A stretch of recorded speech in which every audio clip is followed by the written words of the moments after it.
Hey everybody, welcome to Beers with Chad.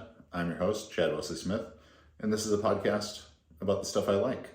So I wanted to start off today talking about my flag football team, the Costa Mesa 1st and 2nd grade 49ers.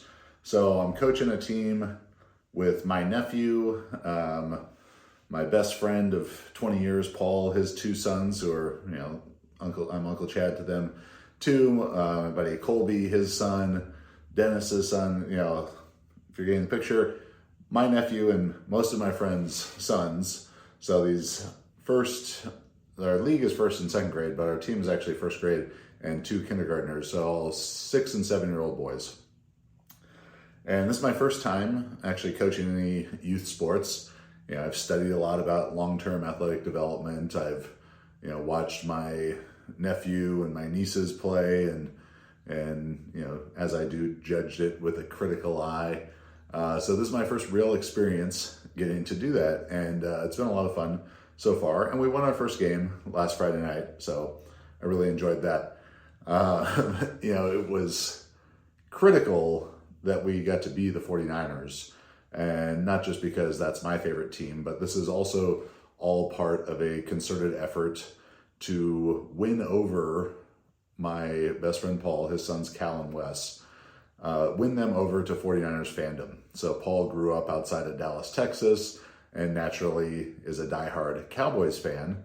But 2 seasons ago, Paul and I were going to the divisional round playoff game, Cowboys at 49ers, and I asked him on the way up there, I said, well, who are the boys rooting for? And his older son, Cal, who would have been like 6 at the time, said to him, well, I want the Cowboys, but it's okay if the 49ers win too, because that's Uncle Chad's favorite team and that's Lucas's favorite team, one of his other friends who's also on the team. And with that moment, I saw that there was an opening, an opportunity to bring these 2 young football fans over from the dark side of Cowboy fandom into the light of 49ers fandom. And in doing so, troll the hell out of my best friend. And who can pass up a time like that? So, I got my buddy Dustin, who's the 49ers strength coach, on board with this idea. Christian McCaffrey signed autographed a ball for them, to Cal and Wes, go 49ers, Christian McCaffrey. And then I'm surrounding him with, more easily impressionable, less, tight allegiance allied kids like Ollie, like Jackson, these other boys on the team. So it was several weeks ago, probably almost 2 months ago now, that I had my first contact with the guy who runs the league. It's Matt Leinart Flag Football, and it's his dad, Bob, is in charge of running the league. So I get a call one day from Bob. He's Coach Smith, what team do you guys want to be? And I tell him the 49ers. He checks his list and says, yeah, you got it. All good to go. Fast forward a couple weeks from there, getting closer to the start of the season.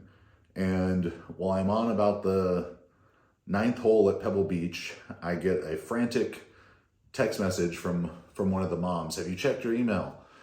And I do, then check my email and see that they were giving us the Raiders, so not the 49ers, but the Raiders. And like Marissa is going to be excited about that because of obvious reasons. So I email back and I say, mind you, I'm a couple pops in here on the course, but, and say, let me know what donation I need to make to ensure that we're the 49ers, or if the other team who's the coach of whatever team got the 49ers, tell them that, let's meet on the 50-yard line and we'll wrestle for it. I don't know if the guys thought that those were funny. I did email them later as a little bit more serious, like, hey, I already bought, gloves for all these kids and I do this consulting work for the 49ers. So like, I acknowledge that this is too important to me, a grown man, that my group of 7-year-old boys gets to be the 49ers for my own enjoyment, but please let them be the 49ers. And they acquiesced to my demands. So we go out, win our first game 25-6, pretty dominant performance. Proud of my boys because we're running, I say we're not calling plays, we're running an offense. And for these little 7-year-old guys to get down, that they're running motion and, there's a fake here and then we're hitting a counter coming back, so we're running jet sweeps with counter coming back off of it, jet sweep with boot action off of that, and they executed pretty well. So, very, very proud of their performance, and I'll be keeping you updated as we go throughout this year. A couple of other things in it. So we go out to pizza after the game, and all the parents are pumped, and they find that I'm probably a little bit more serious about this, and I'm trying not to be serious in the way I'm not hard on the kids. I feel very uncomfortable yelling at little kids, especially because I don't have kids, so I got to make sure that after this season is done, I'm still Uncle Chad, and they're not freaked out. We're not 10 years down the road at their high school graduation, and I go to give, my real nephew or fake nephews a hug, and they're like wincing, like, I'm sorry, Coach Smith, I'm sorry. I don't want that. So I'm very well prepared for these practices and take it very seriously in that regard. And the parents could see that, and they're excited about that. And I did tell them that, my main objectives are to make children on the other team cry. And I mean this, mostly jokingly, but in our offense, which is only, we've only played one game. Give me 8 more weeks, and the ideas I've got brewing up in here are, we're getting wild with this offense. I'm like a lawless Mike Leach over here. But my goal is to make children on the other team cry, and, while they're on their way home from the game, after they've been hit with, these subtle ball fakes and magician-like misdirections, for them to just be, but Dad, I thought that kid had the ball, and then it was the kid going the other way had the ball. I didn't understand. Yes, I want that. If you're an opponent watching this, my goal is to make your child cry. Other goal, for the other coaches on the other teams to get so frustrated by how badly we're dominating them that, they want to fight, but then they look over and they're like, fuck, that other coach, he's fucking huge. And he already has a black eye, so he must be crazy. I think we were getting close to that in the first game, because with this age of kids, I can be in the huddle with our offense, and I'm standing behind them as the play is run, and then the opposing team coach, he is also standing behind our offense once we're getting ready to snap the ball, and he's still yelling out instructions to his defense, Timmy, slide over this way, Jack, get your thumb out of your ass, pay attention, Billy, stop picking the grass. And I call the cadence for my team because the kids' voices can't carry enough. So I really enjoyed when he's mid-instruction that I'm seeing that we're ready to go, and shifts, I go. And he's just getting more and more frustrated as we execute more and more precisely. It was also interesting that watching this, we're running football plays, but it's not football, it's flag football. It's 6-on-6. There's no illegal formations. You can run like CFL style motion, like towards the line. There's no rushers. It's just a 6-second clock to get a pass off. So after seeing some of the kind of weird motions that the other team was running, it did get me thinking, like, I need to divorce my mind from normal football play design and, start getting into, like, maybe take a bunch of mushrooms and, see what comes to me in, a Ted Lasso-esque, where he invents the triangle offense for soccer, aka total football, he later finds out it is, but a similar situation to that maybe. Because even when I played high school football, and I was an offensive and defensive lineman, but I played high school football and then coached high school football for 3 years. And particularly when I was in high school, the margins of every single piece of paper in my notebook, with my homework or notes or whatever on the page, the margins were just all play designs.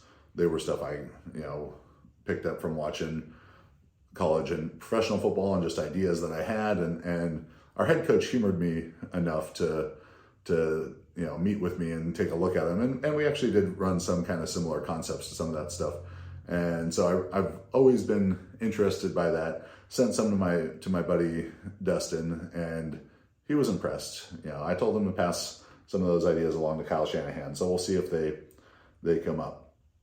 But having a lot of fun with that. And then the other thing that I'm really enjoying about coaching flag football is it's given me a lot of kind of memories and connection with my dad. So I'm drinking gin and tonic today because my dad, not a big drinker, but on the rare occasions he had cocktails, he would drink a gin and tonic. If we were out for like a nice dinner for Christmas or something, go to Five Crowns there in Corona del Mar, and he would drink a gin and tonic.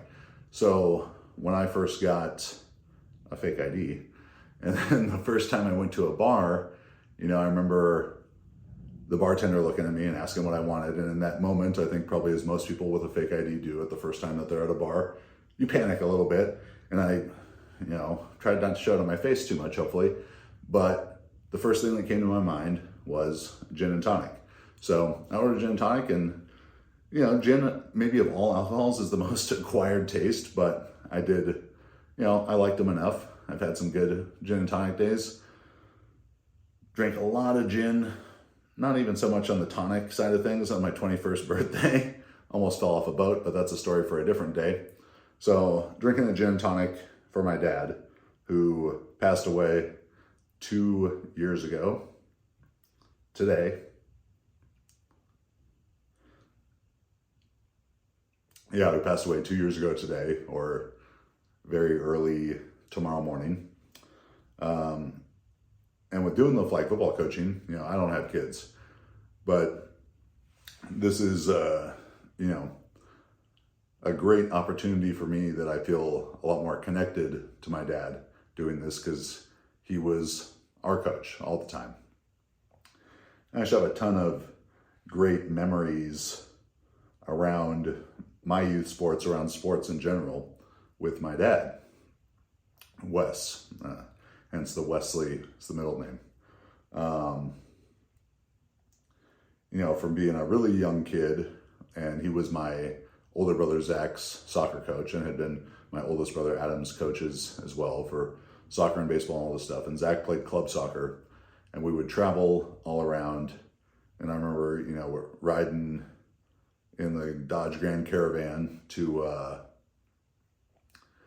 soccer tournament in Colorado. And we've got this is probably 1989.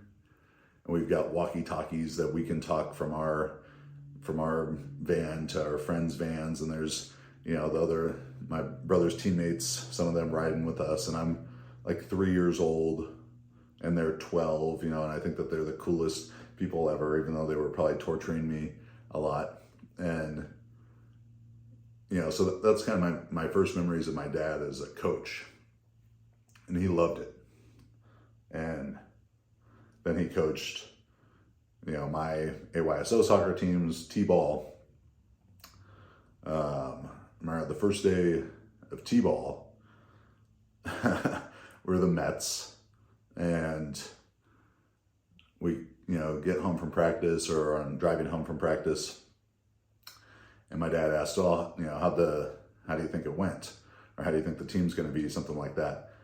And I would watch ESPN and sports movies and all that stuff all the time. So, however old you are, probably like 5 years old, I looked at him and I said, Dad, I'm going to be the heart and soul of this team. So, I've definitely been hearing a lot of coach speak and commentator speak kind of stuff. And, he was just, with soccer, he was not a soccer player. I mean, my dad grew up in the 40s and 50s in Ohio and Minnesota. I don't think soccer was really, really popular then. So he had never played, but, he just got into soccer coaching because of my brothers, and went to clinics and seminars and stuff because he wanted to do as good a job as he could of it for us. And he always coached our soccer teams, and would do all these footwork drills, and the practices were hard. That stands out in my mind as my dad had very hard soccer practices, and we did a lot of conditioning, And I remember my friends on the team before, saying like, man, your dad's really hard on you. But I never felt like, my dad was hard on me for sports. He was not a sports dad in that way.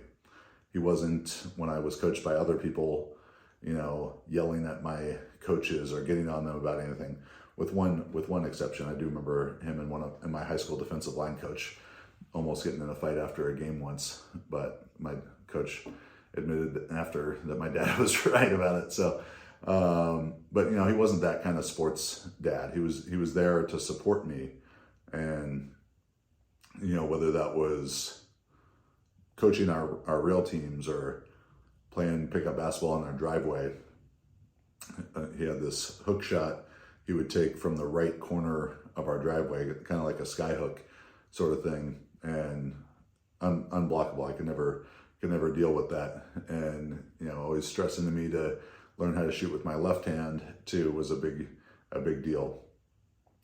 Coaching all these soccer teams, I said he ran hard practices, but never in coaching or in my life,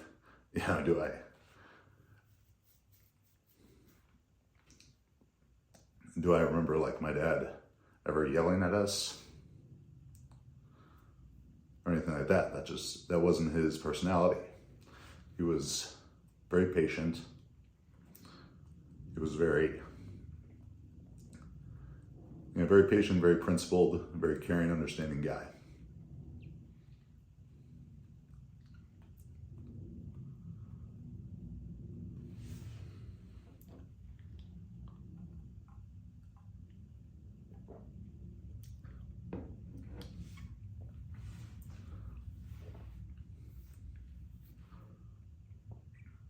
And as I do this coaching, I coached high school football before, coached high school track, so I've been a strength coach, but coaching little kids, it's different. And coaching high school sports is different than coaching professional athletes and private strength and conditioning kind of stuff that I do. So I think much more about the character side of it and the life side of it with that stuff. So, I'm trying to be as mindful as I can to, live up to a standard that if my dad was there to watch, his grandson being on the team, that he would be proud of how I'm doing it, that he would see that I try to be patient, that I try to be caring, to nurture these kids, to be about more than the score, something my dad was always about.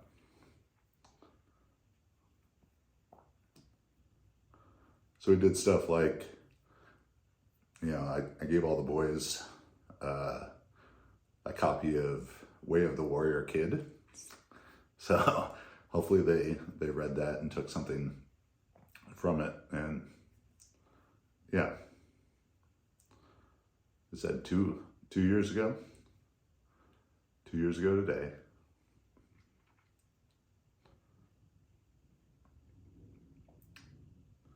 But yeah, I'm very, grateful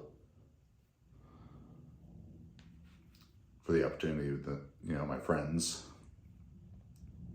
entrust me with, their sons for those 2 or so hours a week to do this. And I hope I make my dad proud with it. So today we're drinking gin and tonic, my dad's favorite drink. I don't know if I ever told him about how it was the first drink I ordered. If I did, I probably lied and said that I was of age, because he wouldn't have been happy about the fake ID part of it. But I miss you.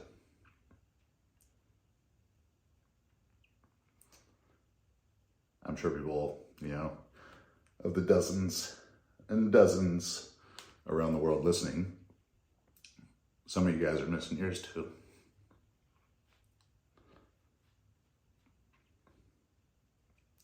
So, cheers to my dad. Cheers to your dad.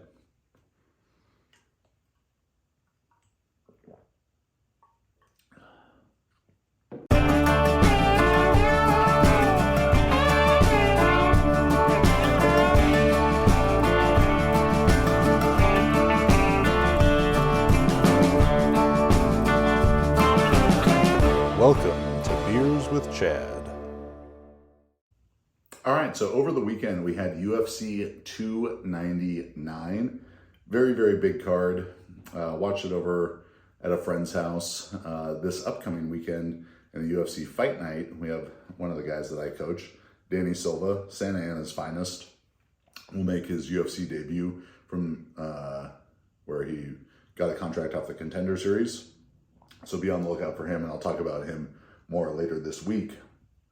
But in UFC 299, a couple really interesting fights. Five main ones that I want to talk about. First up in the prelims, the early prelims, Robles Despain, who was bronze medalist in Taekwondo in 2012 for Cuba, and homeboy is about 6'7", 265 pounds, like an 87-inch wingspan, just a huge mammoth athlete. And in the way that some of the Cubans are, think Yoel Romero, even though this dude's like 36, still jacked, and great physique for a heavyweight. And he won in 18 seconds. Huge, powerful athlete, wild as fuck style. Threw a couple huge punches, then went for a head kick, fell down while throwing the head kick, and then as he got up and kind of scrambled back, as he's backing up, and knocked the guy out. So I'm interested to see, he's maybe a little bit old to, make that big of a mark, but you could do that in heavyweight, and he's certainly got a pedigree. So interested to see where his career goes. No idea if he has any wrestling. No idea if he has any jiu-jitsu.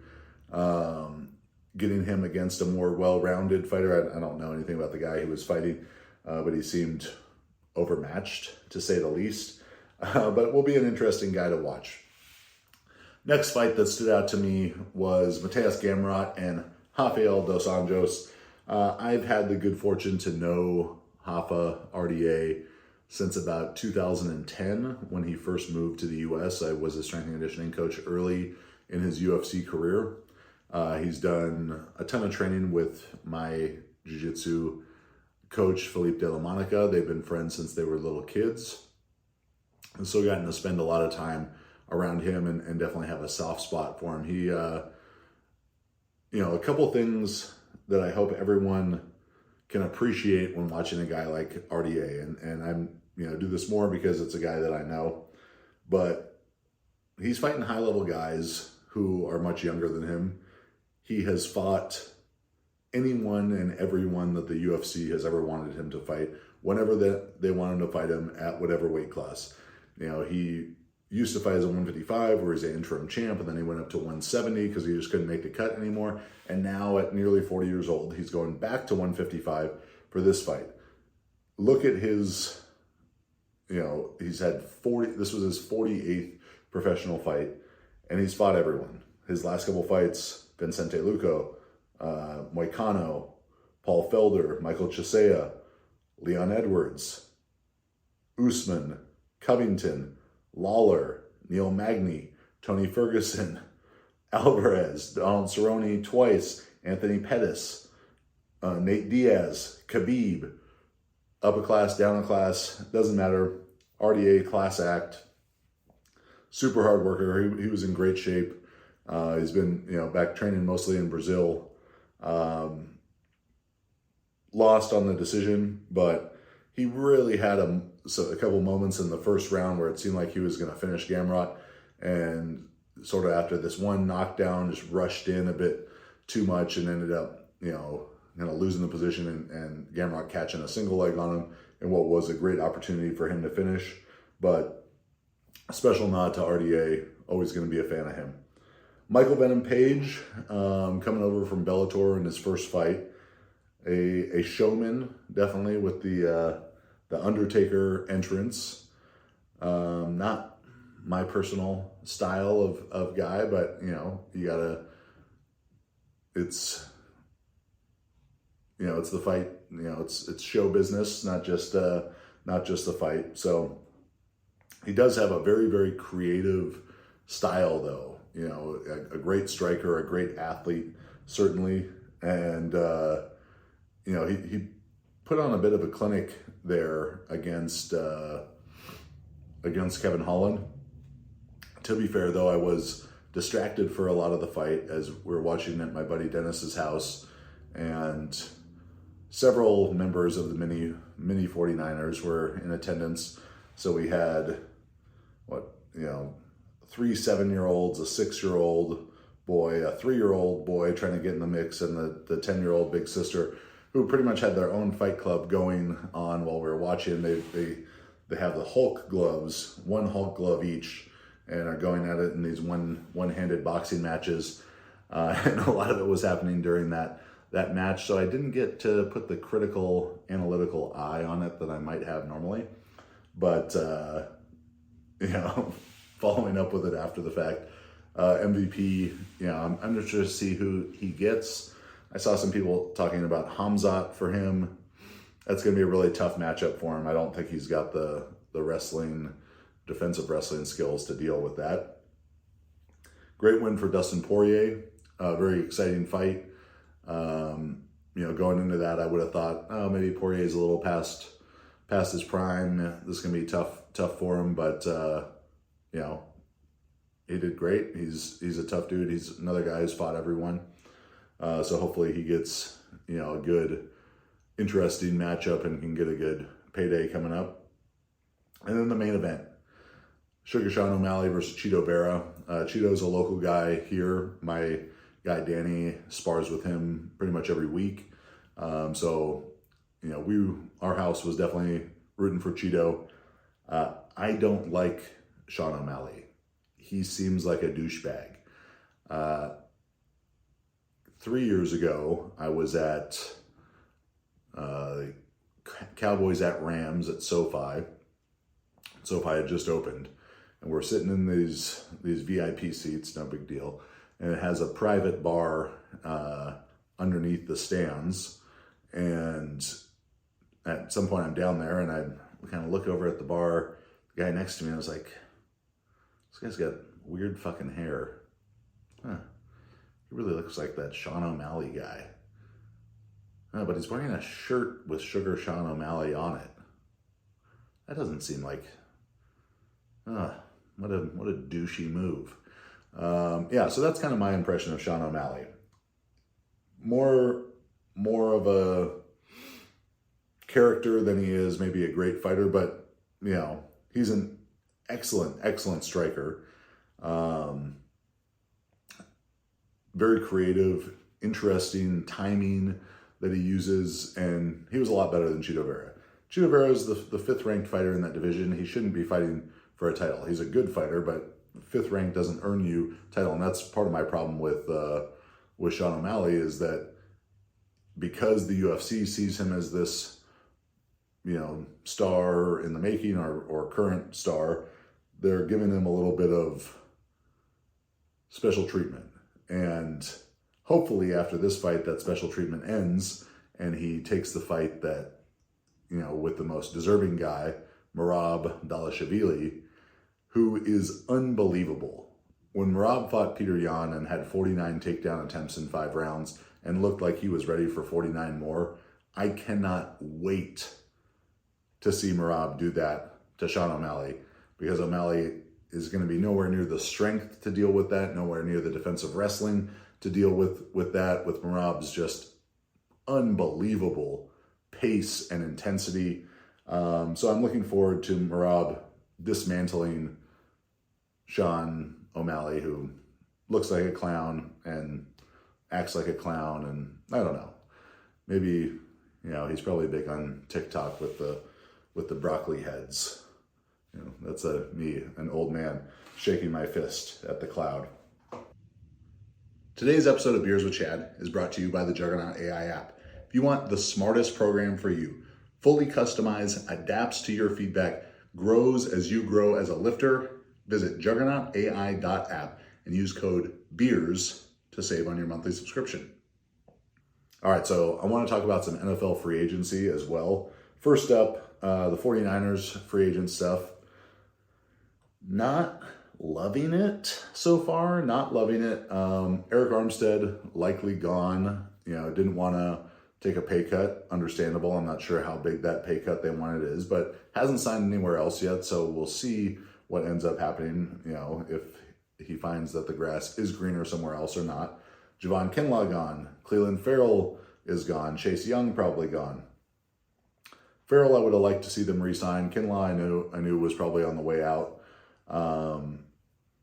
So guys that they brought in, Leonard Floyd was a stud with the Rams, really solid with the Bills. He's a twitchy, bendy, elastic edge defender who you'd think is just a great pass rusher. He gives pass rush specialist vibes and is good for like 10 sacks a year, but also a very highly graded run defender. That's why I was more high on them keeping Cleveland Farrell rather than Chase Young or Randy Gregory. Randy Gregory also going to be gone. But Leonard Floyd, I think, is a good addition. $10 million a year, not a bad contract. Also got from the Panthers, Yetur Gross-Matos. I know with him, they're liking the flexibility that he can play inside some as well as outside. Eric Armstead offered some of that same flexibility. This is obviously going to be on a much lower price tag. And then they got Jordan Elliott from the Browns, who's pretty highly graded run defender. The 49ers were not very good against the run this year, despite their D-line, room talent and the great linebackers. But I do think a good bit of that was scheme. We'll see how much the new DC Sorensen can sort that out with this new personnel. But right now, a day and a half into free agency, the 49ers defensive line room is feeling a little thin. Then the Juice, possible Kyle Juszczyk restructure, pay cut. We'll see if he agrees with that, what happens there. He's such a versatile tool in the offense. I hope that he's around. I think, he's great for the locker room, his leadership, a lot of things, but, they have some other holes to fill still. So, last episode, a couple episodes ago, I talked about sort of my list of offseason hopes for the 49ers. Extending Brandon Ayuk, still TBD. Tendered the restricted free agent offer to Juwan Jennings as a second rounder. So if someone wanted to sign Juwan Jennings, they have to offer him more than $5 million a year and be willing to give up a second round pick in exchange for him. JJ was a 7th round pick. I'd be surprised if someone, if another team does that. So I think they'll hang on to Juwan Jennings for sure. Haven't done anything in the guard market thus far. Guard's been getting a lot of money. Robert Hunt, Graham Glasgow, the two main guys that I talked about, they've gotten a bunch of money. Laken Tomlinson, I think, still out there, so we'll see if he comes back to the 49ers. Azeez Al-Shire signed with the Texans, so fingers crossed that Dre Greenlaw is healthy, ready to go, and those young linebackers continue to develop. So where the 49ers are left right now, 2 days into free agency, is needing to nail the draft. And the 49ers have done a lot of great drafting, especially mid and late round picks over the years. George Kittle, Fred Warner, Talanoa Hufanga, Brock Purdy, Dre Greenlaw, lots and lots of guys, excellent, all Pro Bowl level players coming from, the 3rd round and after. But in the more recent drafts, like 2022 particularly, the only guy who's really done anything for them from the 2022 draft is Brock Purdy. Some of those guys are on different teams now. have never really played. Drake Jackson has had his moments, but now coming off a knee injury, we'll see with him. So Niners, first time in a couple of years they've had a first-round pick. I'm thinking that's a tackle, maybe a guard, someone who can play right away. They did re-sign Colton McKivitz, a 1-year, $7 million deal. Colton McKivitz is fine. He's not a bad offensive lineman, especially not $7 million. It's not realistic for fans to think let's sign this star guy and this star guy and this star guy. That's just not how the teams get constructed. Plus, the 49ers already have a lot of stars. So I trust John Lynch. I trust Kyle Shanahan. They've assembled, arguably the best roster in the NFL, a team that has come very, very close to winning the Super Bowl twice and gone to the NFC Championship 2 other times. So I think that they're going to do a good job, but it's a very important draft. The rest of the NFL free agency thus far, very active running back market. I think the Saquon signing for the Eagles is going to be great for them and great for him. Austin Eckler, I could see him doing really well in Cliff Kingsbury's offense out there in Washington. And then Derrick Henry going to the Ravens. If I was a Ravens fan, I'd love it, but I'm not, so I don't, because Derrick Henry is a monster. And the Ravens are extremely physical, and of course Derrick Henry would go there because they just seem to, stockpile badass running backs. One of their badass running backs, though, Gus the Bus, is coming out here to LA to play for the Chargers, and I think he'll thrive in there with Jim Harbaugh. DeAndre Swift to the Bears, should be a solid spot for him. And then Josh Jacobs going to Green Bay. I don't totally understand why, if you already have a guy in Aaron Jones who does well in your offense. Yeah, Josh Jacobs is probably a better player than Aaron Jones, but if he's getting paid twice as much, he's not twice as good. That's sort of a big the real consideration for most of NFL free agency, which I'm going to talk about more in a minute. Is the value relative to pay. In the quarterback market, Kirk Cousins, big contract, I think 4 years, 160 to Atlanta. That offense is going to be very formidable. Kirk Cousins is a good quarterback. Kirk Cousins is great at making the throw that you're supposed to make within the framework context of the offense. The McVay, Shanahan coaching tree, LaFleur's, Kevin O'Connell, Zach Taylor, and the new Atlanta offensive coordinator are all from that group, and they all love Kirk Cousins. And they do this for a living in jobs that are extremely hard to get. So they're probably right about it. Is he going to make Atlanta win the Super Bowl? No. Is he going to make them win a very bad NFC South? Probably. Baker, his contract on the face seems like really big. If you get into more of the nitty gritty of it, it's not near as substantial as it seems, but he did really well for them. He was the number 1 overall pick. They didn't make him the number 1 overall pick, in Cleveland because he's not talented. He's not getting paid like other guys who have been number 1 picks, like Joe Burrow. So is Baker at 33 million as good of a value as like a Joe Burrow at 55 million? Probably not quite, but he was a good quarterback for Tampa Bay last year. I think that'll be a good play for them. On the quarterback side now, though, it becomes a question of what happens with Justin Fields. His trade market shrinking by the moment. Russ to Pittsburgh, Minshew to Vegas, Sam Darnold to Minnesota. Where does Justin Fields fit in now with Kirk going to Atlanta? The most interesting trade spot, and I don't know what value they would get for it, but I think Justin Fields would be a great fit in Indianapolis, because similar style as Anthony Richardson. So, you could have seamless, if Anthony Richardson gets hurt, which Anthony Richardson gets hurt for as big, strong, physical as a guy he is, he got hurt in every game he played last year.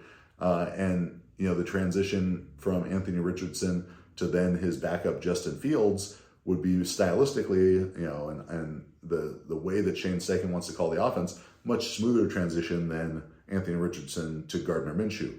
And I know Guard's an awesome guy, but he's not Anthony Richardson physically. I think Guard's going to do great in Vegas, and it definitely helps to have Devontae Adams there. But Justin Fields, I think, would be a good fit there, as long as it didn't make Anthony Richardson feel like, oh, fuck, Justin Fields is my backup. Like, this feels a little bit too competitive to me. And that's something you got to consider with young quarterbacks. And then the interior lineman side of things. Christian Wilkins, big signing for the Raiders. A lot of guards. Yesterday was a good day to be an offensive guard. Guys getting paid. Robert Hunt, Graham Glasgow, like I mentioned, the Rams signing a couple guards. Would love for the 49ers to sign a guard, but I think that market's been a little, overheated. We'll see if those signings turn out to be good. Which brings me to my last point about free agency.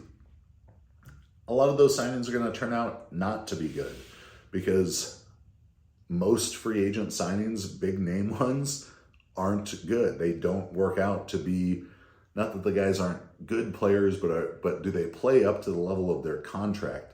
And if you're assembling a great NFL team, you can't pay good players great money, or average players good money, or below average players average money.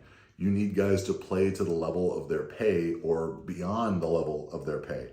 So I went through the CBS Sports rankings of the top 100 free agents for 2020, 2021, 2022, and 2023 off seasons, and looked at the top 10 free agents who signed with a different team.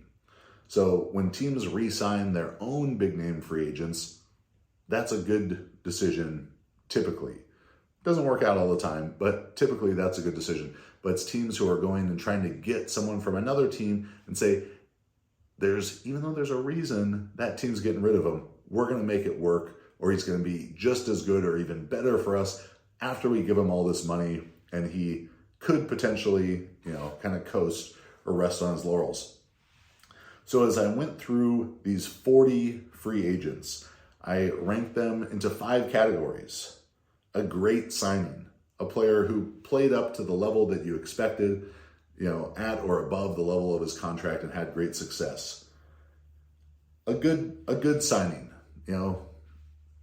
played commensurate to the pay, maybe made a Pro Bowl, but someone who is paid appropriately for their performance. A fair signing. Solid player. The way that some of these free agent contracts and the way that I present them here are what the contract is on the face. So, maybe a guy gets signed for like a 3-year, $30 million, and he has 2 good years and they cut him after that. But the 3rd year of his contract, probably wasn't any guaranteed money on it. So it wasn't really like a 3-year contract and wasn't a hit. I gave them a fair rating. Then guys who played, below the level of their contract, or maybe had 1 good year in a 3-year contract and then an injury plagued year and got cut or traded or something, I gave them a bad rating. And then finally the bottom was a disaster rating. Someone who got a big contract, maybe 5 years, $70 million, and they played for, 2 shitty years and then got released or traded. So I went through 40 of those. In that, I rated 2 as great. Some of these I gave 2 ratings, like fair, good, fair, bad. So 9 good contracts, 11.5 fair contracts. So if it was fair/good, we gave half a point to fair and half a point to good. 11.5 fair, 8 bad, and 8.5 disaster. So let's go through some of these. 2020, Tom Brady, 2 years, $50 million. How do you think that worked out? Well, he was Tom Brady and they won the Super Bowl. So great. Started off with a great one. Phillip Rivers, 1 year, $25 million. he had at or slightly above his average season. If that would have been a 2-year, $50 million contract, yeah, then it would have been probably bad. But I'd say in 2020, a guy getting paid $25 million, that Phillip Rivers was the quality of a $25 million contract. Chris Harris, Jameis Winston. Jameis, people are probably thinking, oh, terrible signing, but I'm looking just at that contract. 1 year, $1.1 million, a veteran minimum contract. So, they ended up re-signing him 2 more times for 3 more years. So he played for the Saints for 4 total years, and that started off with 1 year, $1 million. So I'd say fair to good.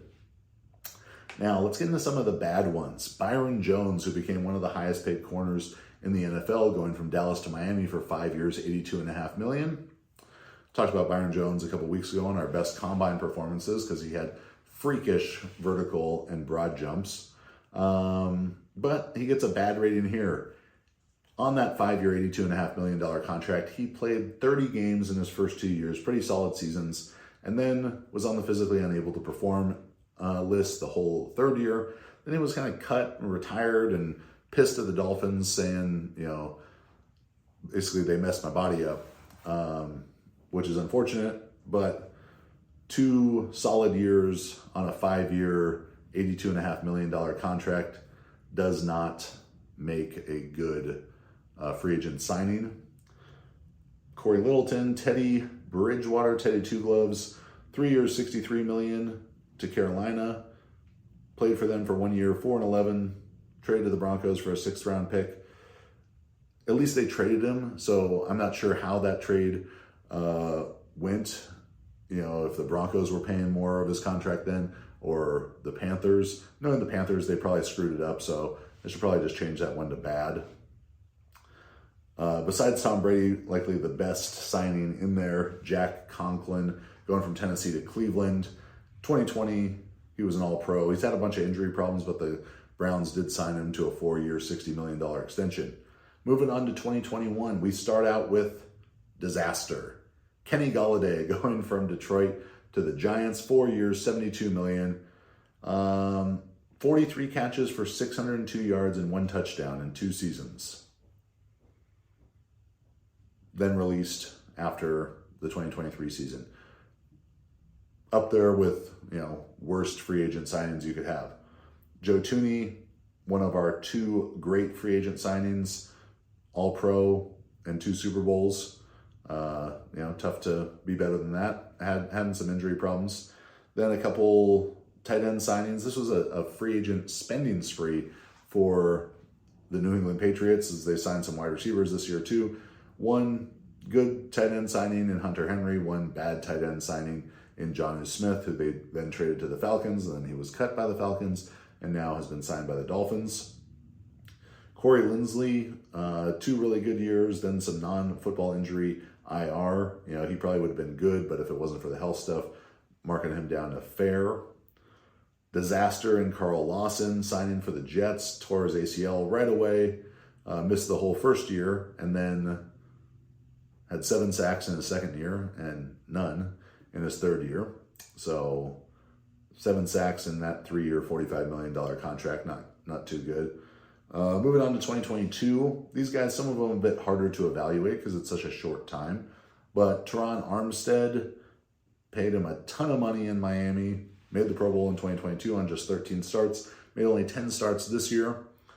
Right now I'd say he's fair because of the Pro Bowl season, but trending towards bad because of the lack of availability. Maybe this upcoming season he trends back towards good. Von Miller, got him there as a disaster. Now, his 6-year, $120 million contract is not really a 6-year, $120 million contract. I didn't take the time, I did enough nerding out on the details of this without getting into too many specifics of Von Miller's contract, but 8 sacks in 2022. He's only started 11 games in 2 years, a torn ACL, no sacks in 2023, and a warrant out for his arrest. So we're putting that in the bad, probably disaster category. Only bad maybe if, there was a ton of non-guaranteed money and not dead cap hits. Then another disaster, J.C. Jackson going to the Chargers, 5 years, $82.5 million. They got 7 starts out of that in 1.5 seasons, then traded him back to New England with a 7th round pick for a 6th round pick. Chandler Jones, disaster, 4.5 seasons or 4.5 sacks in 2022, and then 0 snaps in 2023, all kinds of drama, released. Man, 2022 free agent class, Allen Robinson, disaster, going from Chicago to the Rams. Randy Gregory, disaster, going from Dallas to Denver. And, some of that's injuries and then suspensions. Then he ended up getting traded to the 49ers. But, you sign a guy 5 years for $70 million, and he gives you 12 tackles and 2 sacks 1 year and plays 4 games the next year before you trade him. Sounds like a disaster. Christian Kirk, an interesting one here. If you would have asked me right after this happened, I would have thought Christian Kirk wildly overpaid at 4 years, $72 million, and kind of kicked off a wide receiver spending spree across the league that offseason, but he would have proved me wrong there. 84 catches for 1,108 yards and 8 touchdowns in 2022. Some injuries in 2023, but he's being very productive when he's healthy. And now looking at some wide receiver contracts, 4 for 72 isn't terrible. So fair to good, especially if he can stay healthy and productive this next year. And the 2023 class, very little to go off here, but you can take a look at that. Derek Carr, fair to bad. I mean, Derek Carr pretty much had a Derek Carr season last year. Javon Hargrave for the 49ers, not yet living up to the level that they had hoped. 7 sacks, had a sack in the Super Bowl. He's doing some good things. But this year, with Armstead being gone, Kinlaw being gone, Javon Hargrave gonna need to really step up for the 49ers this year and prove that he was deserving of that 4-year, $84 million contract. Going down the list, Orlando Brown, fair, not too highly paid, the worst PFF grade since his rookie year, but you're getting a starting tackle there, better than average starting tackle. Juwan Taylor, tough to say that that's not a good signing. He's not a great tackle. He gets a lot of penalties called on him, but, you won a Super Bowl with him, so that's pretty good. Then Tremaine Edmonds, fair to good. He's now the 3rd highest paid inside linebacker. Probably overpaying him. A very Chicago thing to do would be to overpay a linebacker, but a very, very good player, not to the Fred Warner level, not to the Roquan Smith level, not in that conversation, but gets paid like him. That's why I gave him fair to good. Mike McGlinchey, a guy that I really like personally, but a really bad signing, and I knew it when it happened. Very good run blocker, very average pass blocker, very overpaid in Denver. 5 years, $87.5 million. His replacement for the 49ers, Colton McKivitz, was graded higher than him in pass protection this past season and did that for about a quarter the price. So as you get excited about your team's free agent signings or mad that they didn't sign someone, more prominent, think of this. Of these 40 players that I graded here, we had 11 of the 40, just over 25%, as a good or great signing. 16.5 bad or a disaster, and 11.5 fair. So the chances that you got a good or great signing are 25, 30% of these top free agents, the biggest name guys, turn out to be good. Is that they're a little bit older? Is that they get complacent and aren't working as hard once they get paid? Is it scheme fit? So many possibilities.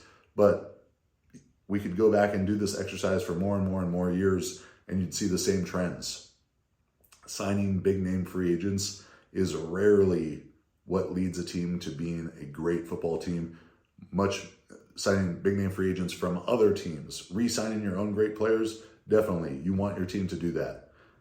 But if you pay good players great money or average players good money, that's where you get in trouble. That's where I think a team like the Cowboys is going to be in trouble if they pay Dak 5 years, $300 million, and the way that they paid Zeke, even though they're paying their own guys like that. So yeah, be mindful of that. Be cautious. It's kind of like the investing saying, to be greedy when others are fearful and fearful when others are greedy. NFL free agency is kind of like that as well. So thank you for, sitting through me for some personal therapy session and hearing my ramblings about all this stuff. Please subscribe, rate, and review. Hopefully you enjoyed it. Cheers to all you fine folks out there.